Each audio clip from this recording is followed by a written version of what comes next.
अस्सलामुअलैकुम दोस्तों और साथियों, उम्मीद है आप लोग खैरियत से होंगे। कुछ दिन पहले मैंने एक वीडियो बनाई थी कि एक नई स्टडीज़ आई हैं कि जिन्होंने ये बताया था कि अगर आप लो कार्बोहाइड्रेट इस्तेमाल करते हैं, यानी कि डाइट जो है या खुराक है वो इस्तेमाल करते हैं जिसके अंदर लो कार्बोहाइड्रेट्स है, तो उस सूरत में क्या होगा कि आप अगर शुगर के मरीज़ हैं तो उस सूरत में आपकी शुगर का जो कंट्रोल है वो बहुत बेहतर हो जाएगा, वो इस हद तक बेहतर हो जाएगा। और ये बरतानिया में होने वाली एक इंसानों पे की गई तहकीक ने साबित किया था कि आपकी जो शुगर की दवाइयाँ हैं वो भी छोड़नी पड़ सकती हैं। और अगर आप प्री डायबिटीज़ में हैं, यानी शुगर की वो हालत के जिसमें अभी शुगर आपको हुई तो नहीं हुई होती, लेकिन आपको रिस्क होता है कि अगर आप नाश्ते के बगैर अपनी शुगर चेक करते हैं वो 100 और 126 मिलीग्राम पर डेसीलीटर के दरमियान आ रही हो, तो इसे प्री डायबिटीज़ कहते हैं। तो फिर उस सूरत में भी अगर आप लो कार्बोहाइड्रेट डाइट की तरफ जाएं तो फिर आपके चांसेस बहुत ज़्यादा हैं कि आपको शुगर नहीं होगी। तो ये वीडियो बनाई, काफ़ी दोस्तों ने इसको पसंद किया, लेकिन कुछ दोस्त ख़ास तौर पे जो डॉक्टर्स हैं उनका ये कहना था कि ठीक है, आपने बता दिया कि लो कार्बोहाइड्रेट डाइट, इस स्टडी के थ्रू ये पता चलता है कि वो बहुत मुफीद है शुगर के मरीज़ों के लिए, लेकिन आम लोगों को एक आइडिया देने के लिए, एक जनरल सा आइडिया देने के लिए कि लो कार्बोहाइड्रेट डाइट जो होती है वो होती क्या है, तो इसके बारे में ज़रूर एक छोटी सी वीडियो बना दें। बुनियादी तौर पे दोस्तों, जब भी हम कोई कार्बोहाइड्रेट वाली चीज़ खाते हैं तो वो, जैसे मैं पहले भी जिक्र कर चुका हूँ कि हमारे खून के अंदर जाके वो ग्लूकोज में तब्दील होती है और ग्लूकोज फिर हमें एनर्जी या तवानाई या ताकत देती है। तीन वो तरीके हैं जिससे कि हम जो चीज़ें खाते हैं वो हमारे खून का हिस्सा बनती हैं। कुछ होती हैं कार्बोहाइड्रेट्स या प्रोटीन या फैट। अब फ़र्ज़ करें कि मैं अभी कोई चीज़ खाता हूँ जो कि मीठी है, उसमें कार्बोहाइड्रेट्स हैं, वो मेरे खून में ग्लूकोज बनेगी और फिर मैं जो काम कर रहा हूँ अपने दिन भर के, तो उनके लिए जो एनर्जी चाहिए होगी तो उसमें वो इस्तेमाल हो जाएगी। लेकिन फ़र्ज़ करें कि उसमें से कुछ इजाफ़ी है, तो वो इजाफ़ी फिर ग्लूकोज़ की शक्ल में, यानी ग्लाइकोजन जिसको हम कहते हैं, तो वो हमारे जिस्म के कुछ हिस्से, ख़ुसूसी तौर पे पट्ठों में यानी मसल्स में और जिगर में यानी लिवर में जाके वो स्टोर हो जाएगी, तो बाद में हम उसको इस्तेमाल कर सकते हैं। लेकिन फ़र्ज़ करें कि हम ज़्यादा ही कार्बोहाइड्रेट खाते रहें तो वो जो इजाफी कार्बोहाइड्रेट जो इस्तेमाल होने के बाद बच के वो स्टोर हुआ, स्टोर के ऊपर फिर स्टोर हुआ, तो वो फिर फैट्स में तब्दील हो जाता है। और जैसे ही वो फैट्स में तब्दील होता है तो हमारी तोंद बाहर निकल आती है और हम मोटापा का शिकार हो जाते हैं।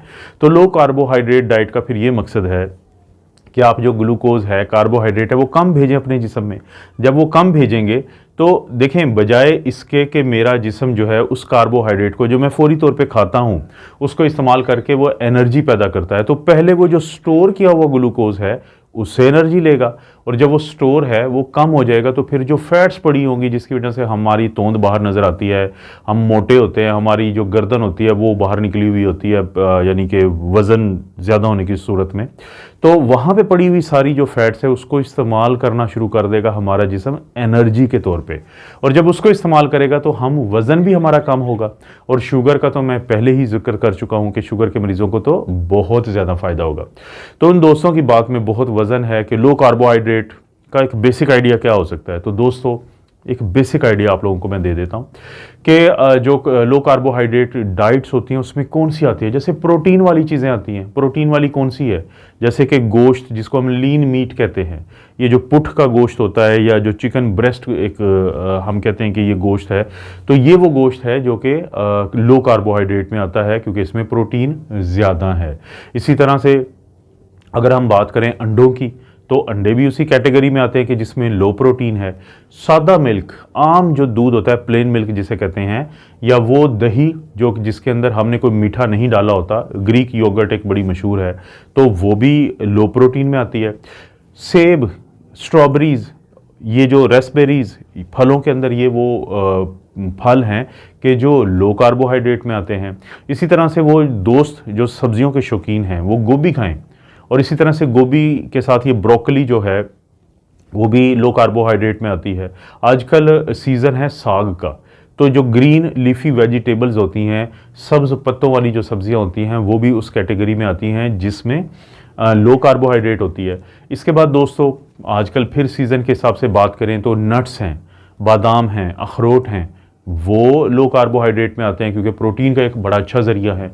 बीन्स, फलियां वगैरह जो होती हैं, वो भी लो कार्बोहाइड्रेट में आती हैं।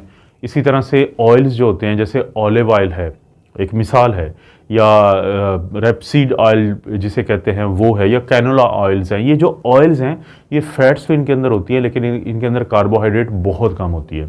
तो ये जो कुछ मैंने नाम लिए हैं इसको हम कहेंगे लो कार्बोहाइड्रेट फूड या डाइट, जिसको इस्तेमाल कर सकते हैं आप अपना वज़न भी कम करने के लिए, और इसको इस्तेमाल कर सकते हैं अपने शुगर के बेहतरीन कंट्रोल के लिए। कुछ चीज़ों का ज़रूर ख्याल रखें कि एक तो ये है कि ये जो आमतौर पे डाइट्स होती हैं इनके अंदर 15 से 20 ग्राम तक कार्बोहाइड्रेट्स होती है, लेकिन इनके अंदर न्यूट्रिशन अच्छी होनी चाहिए, या न्यूट्रिशन अच्छी होती है ताकि आप कमज़ोरी का शिकार भी ना हो जाए।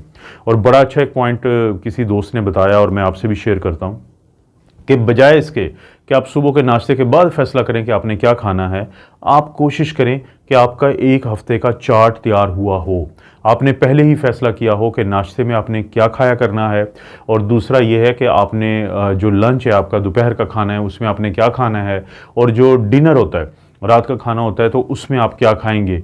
और साथ ही फिर जो इन दो खानों के दरमियान जो स्नैक्स होते हैं वो भी आपके पास पहले ही डिसाइडेड हो कि आपने नट्स लेने हैं, आपने कोई अंडा खा लेना है, आपने कोई भी ऐसी चीज़ लेनी है जो लो कार्बोहाइड्रेट हो, लेकिन पहले से ही डिसाइडेड हो। फ़ायदा क्या होगा, फ़र्ज़ करें आपने फ़ैसला नहीं किया हुआ है, आपने नाश्ता चले कर लिया, आप दोपहर के खाने पे आपको जैसे ही भूख लगेगी तो जो भी चीज़ सामने आएगी आप खा जाएंगे। वो हो सकता है कि फास्ट फूड वो हो सकता है कि कोई प्रोसेस्ड फूड हो, तो वो ज़्यादा कार्बोहाइड्रेट वाला होगा तो सारी मेहनत ज़ाया हो जाएगी। तो पहले ही फैसला हो कि ना सिर्फ ये कि ब्रेकफास्ट, लंच और डिनर क्या करना है, बल्कि जो दरमियान में स्नैक्स हैं उनका भी आपको आइडिया होना चाहिए। ये बड़ी इंपॉर्टेंट बात है। दूसरा दोस्तों, एक जो होती है सिंपल शुगर और एक कॉम्प्लेक्स शुगर, उसके आइडिया को समझना है आपने, इस पूरे तस्वर को समझना है। आप चीनी का चम्मच और जो ये मार्केट में जो आटा होता है जिसको हम रिफाइंड फ्लोर कहते हैं या रिफाइंड आटा कहते हैं, ये सिंपल कार्बोहाइड्रेट्स में आते हैं। मकसद ये है कि जैसे ही आप खाएंगे तो आपकी ग्लूकोज को ये बढ़ा देंगे।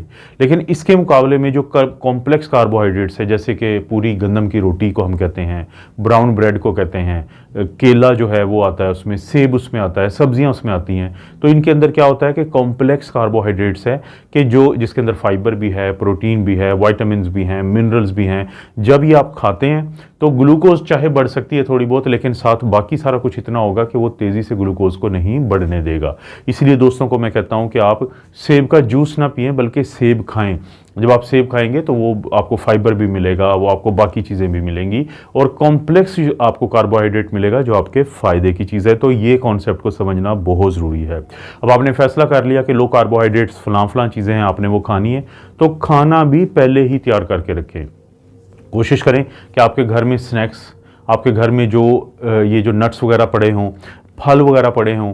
इसी तरह से जो खानों की मैंने बात की, बहुत सारे लोग तो 2 से 3 दिन के लिए खाना बना के उन्होंने अपने स्टोर किया होता है फ्रीज़र में, फ्रिज में, जैसे भी टेम्परेचर की सूरत हाल होती है उसके हिसाब से, ताकि उस वक़्त जब भूख लगी हो, और आप सबसे ज़्यादा उस वक्त ख़तरनाक हालत में होते हैं कि अगर आपको भूख लगी है और आप जो है वो अचानक ही आपको कुछ खाना पड़ जाए, तो हो सकता है कि आप कोई पकोड़ा समोसा खा लें, हो सकता है कि आप कोई फास्ट फूड खा लें। तो उससे बेहतर नहीं है कि एक प्रॉपर लो कार्बोहाइड्रेट का जो खाना है वो पहले से ही तैयार हुआ हो।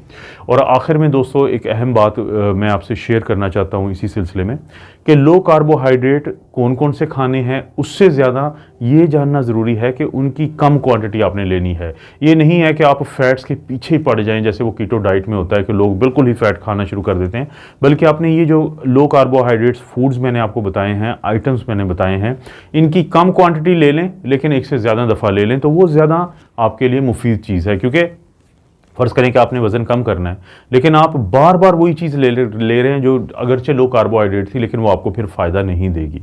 तो ये छोटे छोटे पॉइंट्स थे। तो मेरा ख्याल है कि इससे आपको ये चीज़ क्लियर हुई होगी। अगर आप शुगर के मरीज़ हैं या शुगर के मर्ज़ को रोकना चाहते हैं, या वज़न आप कम वज़न बरकरार रखना चाहते हैं, या ज़्यादा वज़न लूज़ करना चाहते हैं, कि लो कार्बोहाइड्रेट्स डाइट कौन सी होती है। इस तरह की वीडियोस मिलती रहेंगी।